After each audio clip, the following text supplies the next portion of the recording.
If you're enjoying this Med Prep to Go Step 1 podcast, you can now get the content along with the content of the Crush Step 1 podcast ad-free in one bundle. Just go to medprep2go.com and find our new subscription podcast called Med Prep to Go Step 1 Bundle. When the holidays start to feel a bit repetitive, reach for a Sprite Winter Spiced Cranberry and put your twist on tradition. A bold cranberry and winter spice flavor fusion, Sprite Winter Spiced Cranberry is a refreshing way to shake things up this sipping season. And only for a limited time. Sprite. Obey your thirst. I had that dream again. My small business needs to hire, but I don't use LinkedIn, and I hire an energy vampire. But also they're a literal vampire. And suddenly my team is spending all their time sharpening wooden stakes and buying bulk silver and rehearsing ancient chants, and then I wake up. Don't let hiring nightmares ruin your dreams. LinkedIn Jobs' new AI assistant takes insights from over 1 billion professionals to create a short list of the best fits for you. Post your job for free at linkedin.com/quality. Start hiring today with LinkedIn. Whether your business has 6 floors or 6 employees, Walmart Business has everything you need to save time, money, and hassle. You can restock your break room with bulk ordering or bulk up your ordering team with shared payments. And you can get it all delivered straight to your business's door, whether that's on Wall Street or Main Street. Walmart Business. It's the Walmart you love, now for your business. Learn more at business.walmart.com.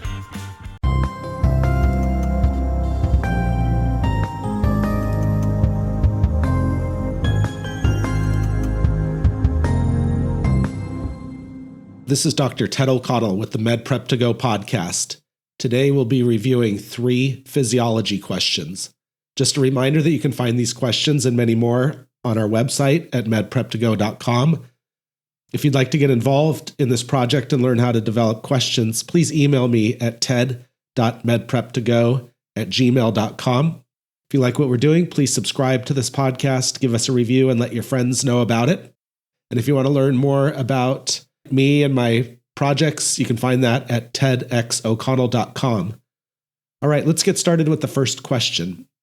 A 45-year-old man presents to the physician with a sore throat and fever for the past 3 days. He also reports dyspnea on exertion and fatigue for the past 3 months and states that these have worsened over time. Past medical history is unremarkable, and he does not take any prescription medications. Physical examination reveals tachycardia and scattered ecchymoses over the arms and legs.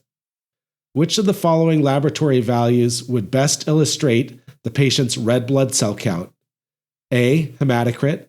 B. Mean corpuscular hemoglobin concentration, or MCHC. C. Mean corpuscular volume. D. Red cell distribution width. Or E. Total iron binding capacity.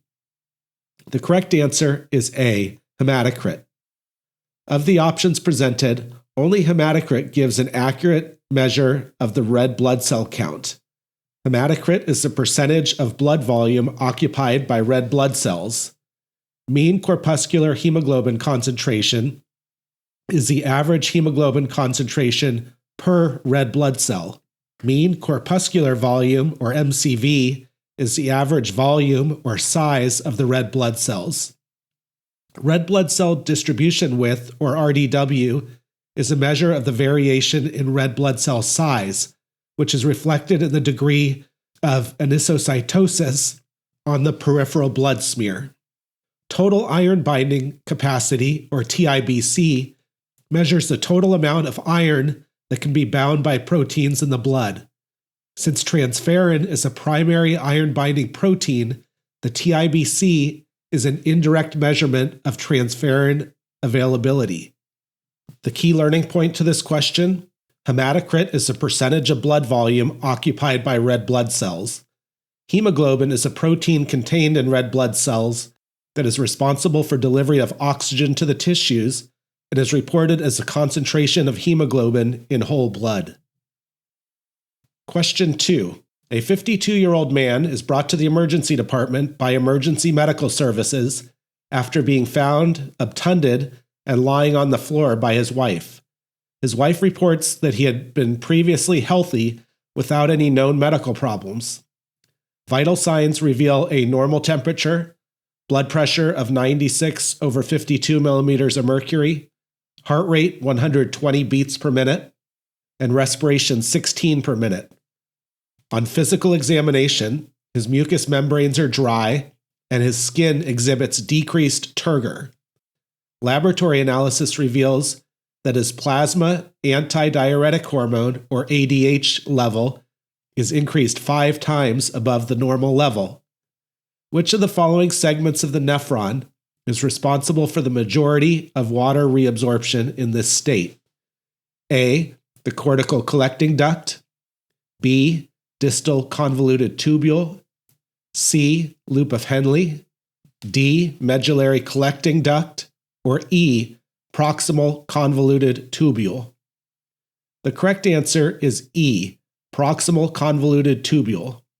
The majority of water and solute reabsorption occurs in the proximal convoluted tubule, or PCT, regardless of total body water status. In a state of severe dehydration, such as in this patient, antidiuretic hormone, or ADH, will promote increased water reabsorption in the collecting duct of the nephron. However, the proximal convoluted tubule is still the primary site of water reabsorption. The key learning point in this question: the proximal convoluted tubule is always responsible for the bulk of water reabsorption. Oh, Hilton stay, your beds are soft and cozy. No lumpy couch, no stiff futon, no shower line at crack of dawn. Oh, Hilton stay, a holiday you're saving. When you want holiday comfort you can count on, it matters where you stay. This season, enjoy spacious, comfortable rooms and friendly service when you book with Hilton instead. Hilton for the stay. Hey, Fidelity. How can I remember to invest every month? With the Fidelity app, you can choose a schedule and set up recurring investments in stocks and ETFs. Oh, that sounds easier than I thought. You got this. Yeah, I do.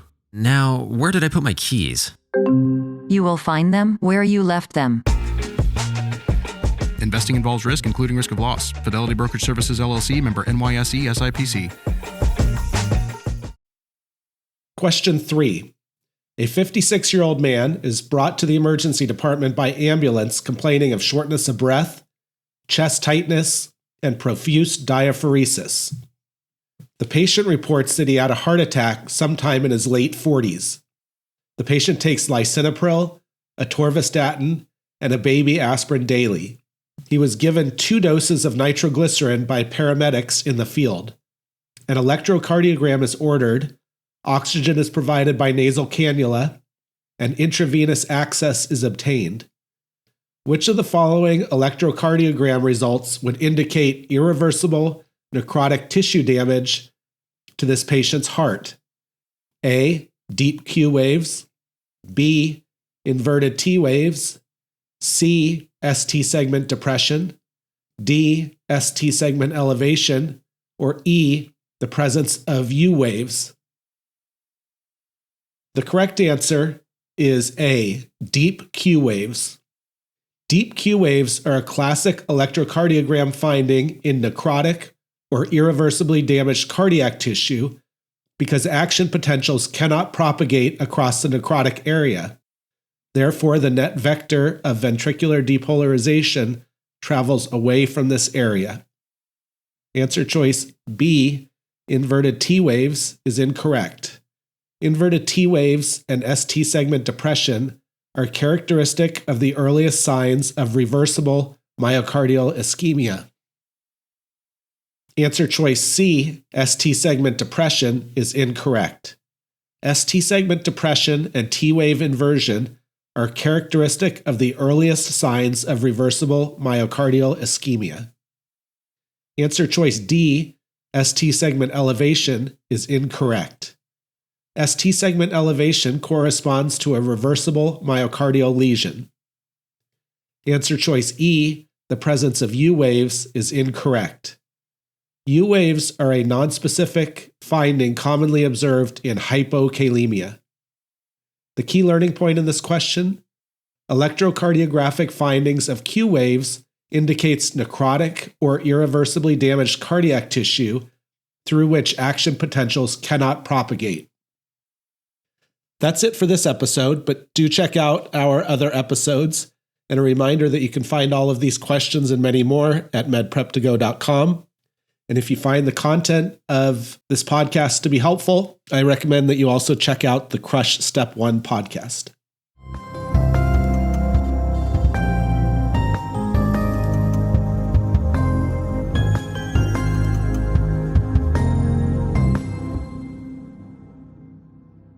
Hey, Ryan Reynolds here for Mint Mobile. You know, one of the perks about having 4 kids that you know about is actually getting a direct line to the big man up north. Mm-hmm. And this year, he wants you to know the best gift that you can give someone is the gift of Mint Mobile's unlimited wireless for $15 a month. Now, you don't even need to wrap it. Give it a try at mintmobile.com/switch. Upfront payment of $45 for 3-month plan equivalent to $15 per month required. New customer offer for first 3 months only. Speed slow after 35 gigabytes if network's busy. Taxes and fees extra. See mintmobile.com.